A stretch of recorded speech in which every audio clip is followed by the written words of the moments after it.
Hello， 大家好，我是妮妮家的汉堡，今天继续为大家带来搞笑脑洞美漫《辛普森一家》第17季第17集。难得能在工作时间看电影，这可不是秃头给员工们的福利，只是为他接下来的决定做个铺垫。这个电影讲的是美国工人不堪工作的重负，希望能把手里的项目外包出去。很快，他们就得偿所愿了，工厂被搬到了第3世界国家，而他们也不会再被繁重的工作压得喘不过气了。电影播放完毕后，秃头宣布了噩耗，这家工厂正式关闭，即刻生效。他已决定把所有的设备都搬去印度，因为联邦法律规定必须保留1名老员工，所以谁抢到他扔的花束，谁就是这名幸运儿。为了得到这个工作机会，他们也算是拼尽全力了。不过估计有些人连摸都没摸到，因为辛巴已经毫发无伤的脱颖而出了。得知辛巴将要被调去印度，家里人都有些难以置信，但这也没办法啊，想要维持一家人的生活，他必须要得到在核电厂的工作。这天，兄妹俩和2位姨妈去参加影迷会，其实俩孩子就是过来凑人数的，他们根本就不知道这个百战天龙是什么人。作为天龙的忠实粉丝，帕蒂给他们科普了一下，天龙是一个只使用日常生活用品来与邪恶势力抗争的秘密探员。饰演他的演员是理查·迪恩·安德森。话音刚落，就听见了一个男人的声音，两影迷回头一看，这不就是理查本人吗？不过他并不是过来参加他们的影迷会的，实际上他在找新剧《星际之门》的影迷会，对，就是对面那个人满为患的地方。看到周围全都是百战天龙的海报，理查惊呆了。在他看来，那个连续剧糟透了，就只是一个用来挣钱的机会罢了。这句话深深伤害了帕蒂和赛马，对他们来说，百战天龙就是生活的全部。帕蒂没有哭哭啼啼，他已经下定决心要让理查付出代价。此时，理查已经在星际之门的影迷会接受漫画男的采访了。当他说出这是一个伟大的影迷会时，会场的灯光突然全部熄灭了。再次恢复的时候，理查已经不见了，他被2姐妹绑在了椅子上，而且房间的周围全都是和百战天龙相关的周边。被束缚的理查只能任由他们摆布，还得被迫用嘴给姐妹俩签名，这可真是叫天天不应，叫地地不灵。姐妹俩本以为是万无一失，没想到第2天就被理查给逃了。就在他们思考着会不会坐牢时，理查已经打开房门又回来了。他来是想告诉他们自己是如何逃脱的。当时他被绳索牢牢地绑在了椅子上，于是他想到了隐形眼镜，他用舌头把镜片立住，对准了太阳，凝聚的光线烧断了捆绑的绳索，然后他就用绳索套在路灯上，形成了一个索道。幸运的是，他在房间的柜子里就能找到这完美道具巨型 bra。 凭借着超强的动手能力，最终他成功逃离了这个房间。理查这一系列的操作让姐妹俩欣喜若狂，百战天龙活了，不是在电视剧里，而是在现实中。理查也不再排斥他饰演的这个角色，相反，他觉得这次的经历是这辈子最激动人心的事。他希望姐妹俩能再次将自己绑起来，再体验一次这种快感，还嘱咐他们不要再这么容易让他逃走了。长这么大还没听过这种要求，他们自然是要竭力满足。这天，姐妹俩在车辆管理所里工作，没想到理查竟然找了过来，要求他们把自己关进车的后备箱，然后在落潮的时候将车停放在桥墩边。接着他还说出了预备用来脱险的工具。此时姐妹俩已经没有了当初那种热情，只想问理查能不能等到他们下班的时候。谁知这家伙脾气上来了，非要现在就去。现在看来是他们俩招惹了不该惹的人啊。回到家里，理查已经在等候了，还贴心的给姐妹俩做了天龙汉堡。看着这用橡皮筋连接起来的牛排，姐妹俩一阵恶寒，看样子必须要想个办法摆脱理查了。他现在是彻底沉浸在天龙这个角色里了，就连看百战天龙都成了享受。不过帕蒂注定不会如他所愿了，他给今夜准备的保留节目是他们曾经世界之旅的照片，这确实是有够无聊的。理查没坚持多久就已经打不起精神了，为了不继续饱受摧残，理查最终选择了最直接的逃跑方式——跳窗。与此同时，2姐妹也松了一口气，终于走了。再说辛巴夺得了去印度的工作后，很快就来到了和家里人分别的时候。为了让辛巴能打发在飞机上的无聊时间，辛妈还给他准备了一本书，书的内容是关于管理的，他觉得应该能够对辛巴的工作有所帮助。65个小时后，总算抵达了印度。环顾四周的建筑，辛巴吓了一跳，这里是印度吗？圣母大学在哪？他这无知的言论把本地人都惊到了。圣母大学的所在地是印第安纳，还以为自己现在在美国呢。辛巴这才反应过来，自己已经到达了世界的另一边。刚到印度，辛巴就摊上事儿了，一头牛把他的平板吞了，无奈只好找新长辈求助。还好他对女儿是个万事通，让辛巴表现出对女儿的喜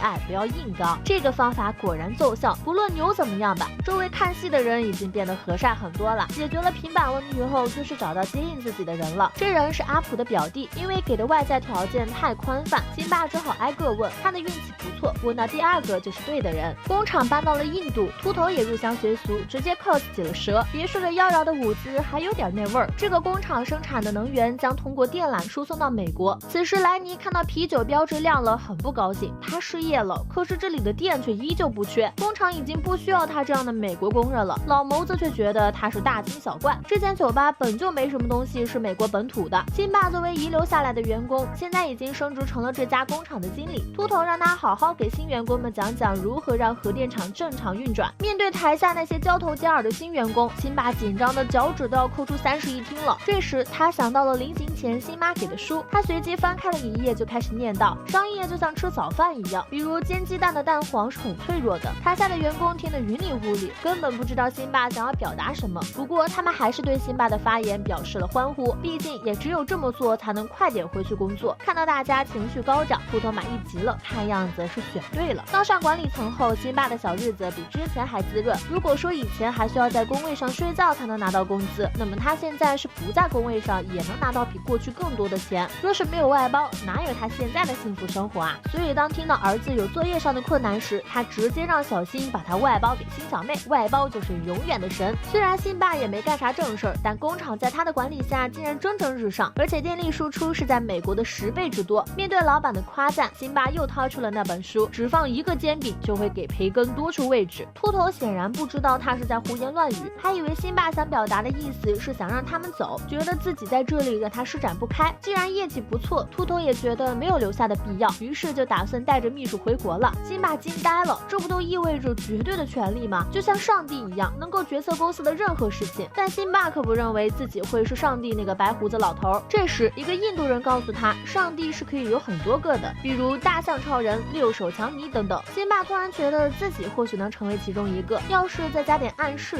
他就能对此深信不疑了。再来一瓶，没错，我就是上帝了。秘书很反对秃头的这个决定，他不觉得辛爸能担此重任，但秃头很坚持，并表示和好友漂流恒河的时候不想听他谈这些公事，可那些都是尸体啊，你从来就没喜欢过我的朋友。成为上帝之后，辛爸第一时间就把光辉洒向了自己的朋友。不过想要见到辛爸并不是件容易的事，他们俩必须找到正确的房间。很不幸的是，2个房间都装着老虎，只是有一只的名字叫做侯莫辛普森。此后没多久，辛爸的家人也被接到了印度，这是秃头和秘书的主意，说是辛爸突然疯了，认为自己是上帝，并且切断了与外界的所有联系。船还没有靠岸，众人就听到了一句神秘的咒语：啊嘣傻逼！这诡异的声音让辛小妹有些害怕，不曾想港口附近的景象更令人震惊不已。周围的船只上站着整整齐齐的人，岸边还立有辛爸的巨型雕塑。走进公司大厅，只见辛爸身着奇装异服立于台上，而台下的员工跪了一片，念着咒语，齐刷刷向他磕头。感觉差不多了，辛爸让他们停了下来，表示要看猴子和大象表演。辛妈忙冲上前制止了这疯狂的举动，你根本就不是上帝，你只是个需要养活一家人的普通男人。